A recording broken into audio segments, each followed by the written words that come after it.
Welcome to my channel. ఈరోజు వీడియోలో chicken biryani ఎలా ప్రిపేర్ చేయాలో ఈజీ ప్రాసెస్లో చెప్తాను. వీడియోని స్కిప్ చేయకుండా చివరి వరకు చూడండి. ముందుగా చికెన్ని బాగా కడిగి పెట్టుకోవాలి. ఆ తర్వాత ఇందులో అల్లం వెల్లుల్లి పేస్టు, తగినంత కారము, తగినంత సాల్టు, నెక్స్ట్ వచ్చేసి జీరా పౌడరు. మీరు కావాలనుకుంటే మిరియాల పౌడర్ కూడా వేసుకోవచ్చు. నేను ఇక్కడ జీరా పౌడర్ వేసాను. ఆ తర్వాత చిటికెడంత పసుపు, నెక్స్ట్ వచ్చేసి చికెన్, ఆ తర్వాత బిర్యానీ మసాలా స్పైసెస్గా అంటే దాల్చిన చెక్క, లవంగాలు అవన్నీ కూడా వేసుకోవచ్చు. నెక్స్ట్ ఆనియన్ని ఫ్రైడ్ చేసి గోల్డ్ బ్రౌన్ వచ్చేదాకా ఉన్న ఆనియన్ కూడా వేసుకొని కలుపుకోవాలి. పుదీనా, కొత్తిమీర అది కూడా వేసేసి మొత్తం ఒకసారి కలుపుకోవాలి. ఇది మంచిగా పట్టే విధంగా కలిపి ఆ తర్వాత లెమన్ జ్యూస్ నేను ఒక నిమ్మకాయ మొత్తం పిండి పక్కకు పెట్టుకున్నాను. ఆ లెమన్ జ్యూస్ కూడా ఇందులో వేసి మళ్ళీ కలుపుకోవాలి. అది ఎందుకు అంటే చికెన్ ముక్కలకి మంచిగా ఉప్పు కారం పట్టే విధంగా మంచిగా కలిపి ఒక 1 అవర్ నాననిస్తే సరిపోతుంది. నేను ఇక్కడ హాఫ్ అన్ అవరే నానబెట్టాను, కానీ టేస్ట్ మాత్రం చాలా బాగైంది. సో ఫ్రెండ్స్, మీరు అలాగే చేయండి. నెక్స్ట్ వచ్చేసి అది నానేలోపు మనం బిర్యానీ కోసం బాస్మతి రైస్ తీసుకొని నానబెట్టి ఉంచుకోవాలి. నేను ఇక్కడ 3 గ్లాసుల బాస్మతి రైస్కి వాటర్ పోసి కడిగి పెట్టేసుకున్నాను. ఇది కూడా ఒక హాఫ్ అన్ అవర్ నానితే సరిపోతుందండి, అంతే చాలు.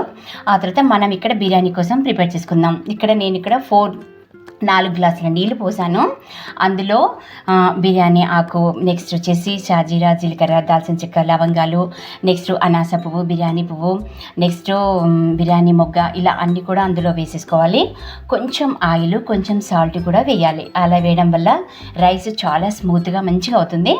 సో ఫ్రెండ్స్, ఇలాంటి టిప్స్ కూడా నేను చెప్తూ ఉంటాను. చూడండి, ఇలా మొత్తం వేసి ఒకసారి కలిపి మీరు కాస్త మూత పెట్టి పెట్టేసుకోవాలి. ఇదేంటంటే మసలే వరకు చూడాలి. మంచిగా మసిలేటప్పుడు మనం నానబెట్టిన బాస్మతి రైస్ తీసి ఇందులో వేసుకొని ఇది ఎలా అంటే 75% మాత్రమే కుక్ అయ్యేదాకా చూసుకోవాలి. మొత్తం మనం అన్నాన్ని ఉడికించకూడదు.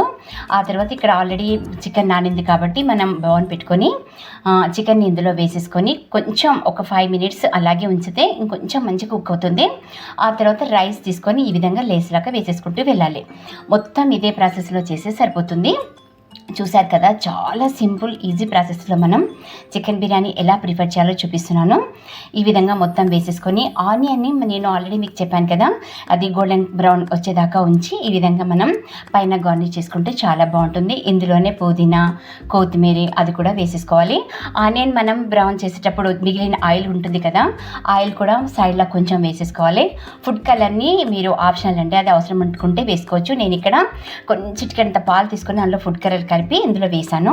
అది కూడా మనకు టేస్ట్ చాలా బాగుంటుంది. సో చూసారు కదా, ఈ విధంగా మనం స్టవ్ని మీడియం ఫ్లేమ్లో పెట్టుకొని మూత పెట్టేసి చూసుకుంటే సరి అయిపోతుంది. చాలా సింపుల్ అండ్ ఈజీ ప్రాసెస్లో రెస్టారెంట్ స్టైల్లో చికెన్ బిర్యానీ రెడీ అయిపోతుంది. చూసారు కదా ఫ్రెండ్స్, ఎంత సింపుల్లో. మనం అనుకుంటాము చికెన్ బిర్యానీకి ప్రాసెస్ ఎక్కువ పడుతుంది అని, చేసే విధంగా చేసుకుంటే చాలా ఈజీ అండి. మనం ఇంట్లో చేసుకున్న తృప్తి కూడా వేరేగా ఉంటుంది. చూసారు కదా, ఈ వీడియోలో చూస్తుంటేనే అసలు తినాలనిపిస్తుందండి. మా పెద్ద పాప మమ్మీ చికెన్ బిర్యానీ చేస్తామంటే నేను చేశాను. మా ఇంట్లో మా కన్నా ఎక్కువ మా పాపకు చాలా ఇష్టము. సో అందుకని తను టేస్ట్ చూసిందని పిలిచాను.